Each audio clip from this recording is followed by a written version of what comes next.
L'auteur de ce livre, c'est le bien-aimé frère Denven Fromke. Le titre du livre, La suprême intention, nous sommes au chapitre 2, Tout remettre en question. Chapitre 2, Tout remettre en question. Petit 3. Chapitre 2, Tout remettre en question. Petit 3. Dans une vision rectifiée, c'est-à-dire l'institution d'une origine juste, la prise en considération de l'intention divine en son entier, la découverte du point de convergence perdu.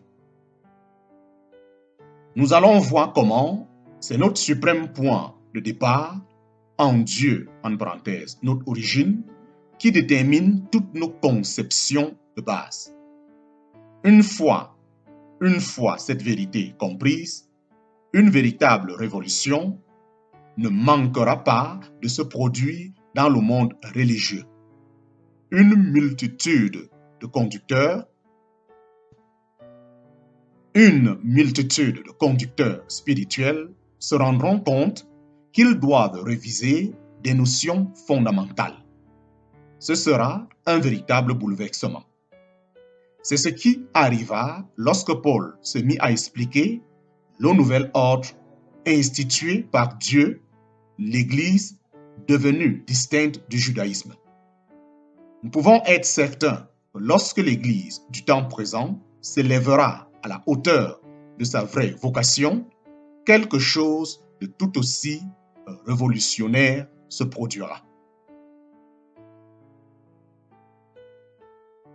Pour comprendre quelle mise au point il faut imposer à notre vision ou l'adapter au point de vue de Dieu, jetons un regard sur la chrétienté moderne. De nombreux serviteurs de Dieu constatent avec tristesse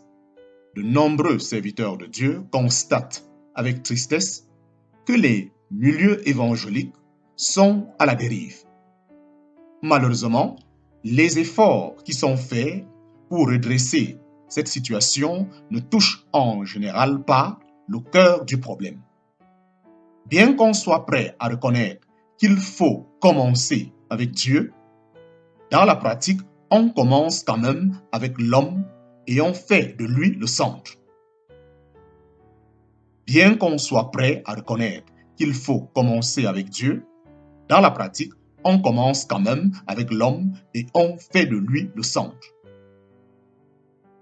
Vous le constaterez vous-même en regardant de près 3 sections de la chrétienté. Les libéraux, les fondamentalistes, ceux qui insistent sur la sanctification. Point numéro 1, les libéraux. Point numéro 1, les libéraux. Face aux besoins désespérés de l'humanité, insistent sur l'urgence d'une action sociale accomplie par l'homme. 2, les fondamentalistes. Tout en reconnaissant les besoins sociaux, savent bien que la première chose à souligner, c'est ce que Dieu a fait pour l'homme. 3, point numéro 3, ceux qui mettent l'accent sur la sanctification, prétendent que tout cela est bien trop superficiel et ils insistent plutôt sur l'œuvre que Dieu doit accomplir dans l'homme.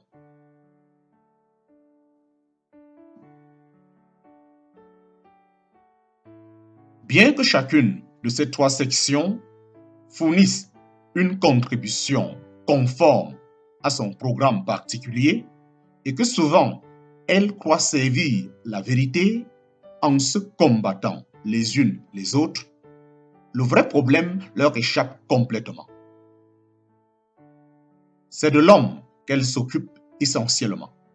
Or, il y a une autre manière de voir les choses qui a été trop longtemps ignorée. Ce qui doit nous préoccuper plus que n'importe quoi d'autre, c'est que toute chose soit placée dans leur juste relation avec Dieu comme centre. Quand l'activité de l'Église est centrée sur l'homme, débutant avec lui, concentrée sur ses besoins, préoccupée de son bien-être et appelant sur lui la bénédiction, nous avons un faux centre de gravité. Quand l'activité de l'Église est centrée sur l'homme, débutant avec lui, concentrée sur ses besoins, préoccupée de son bien-être et appelant sur lui la bénédiction, nous avons un faux centre de gravité. Quelle que soit l'étendue de l'œuvre accomplie par Dieu pour l'homme et dans l'homme, l'homme demeure en dehors de l'orbite qui lui a été assigné tant que son besoin le plus profond, son besoin essentiel n'a pas été satisfait. Ce qu'il faut à l'homme par-dessus, ce qu'il faut à l'homme par-dessus,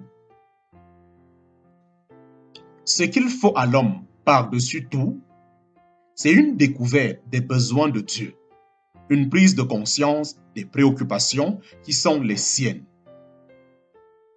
En deux mots, ce qu'il faut à l'homme, en plus de tout le reste, c'est une rectification fondamentale, un renversement radical qui le fasse déchoir de sa position centrale pour la laisser à Dieu. Ce qu'il faut par-dessus tout à l'homme, c'est une découverte des besoins de Dieu, une prise de conscience des préoccupations qui sont les siennes. En deux mots, ce qu'il faut à l'homme, en plus de tout le reste, c'est une rectification fondamentale, un renversement radical qui le fasse déchoir de sa position centrale pour la laisser à Dieu. Par la plume de Paul, l'Écriture elle-même souligne cette impérieuse nécessité. Mais nous, c'est une divine philosophie que nous prêchons, que Dieu avait destinée à rectifier notre attitude. En parenthèse, 1 Corinthiens chapitre 2, verset 7, tradition F21. Mais nous, c'est une divine philosophie que nous prêchons, que Dieu avait destiné à rectifier notre attitude. En parenthèse, 1 Corinthiens chapitre 2, verset 7, traduction de F21.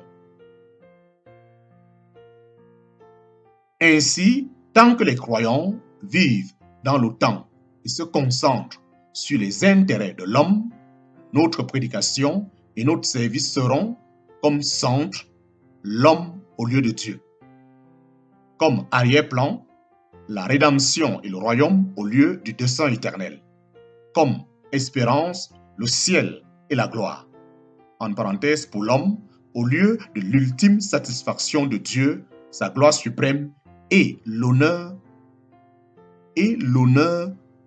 couronnant son succès final. Ainsi, tant que les croyants vivent dans le temps et se concentrent sur les intérêts de l'homme, notre prédication et notre service auront comme centre l'homme au lieu de Dieu, comme arrière-plan la rédemption et le royaume au lieu du dessein éternel, comme espérance le ciel et la gloire, en parenthèse pour l'homme, au lieu de l'ultime satisfaction de Dieu, sa gloire suprême et l'honneur couronnant son succès final. L'appel de Dieu à la repentance était un appel à un changement, en parenthèse, métanoia, comme le grec le souligne. C'est un appel à se détourner du péché. C'est un appel à se détourner du péché, de notre ancienne manière de vivre et de toutes ses convoitises. Mais le terme employé comporte une signification plus complète. C'est un appel à un changement absolu dans notre manière de penser. C'est voir toute chose dans une optique nouvelle.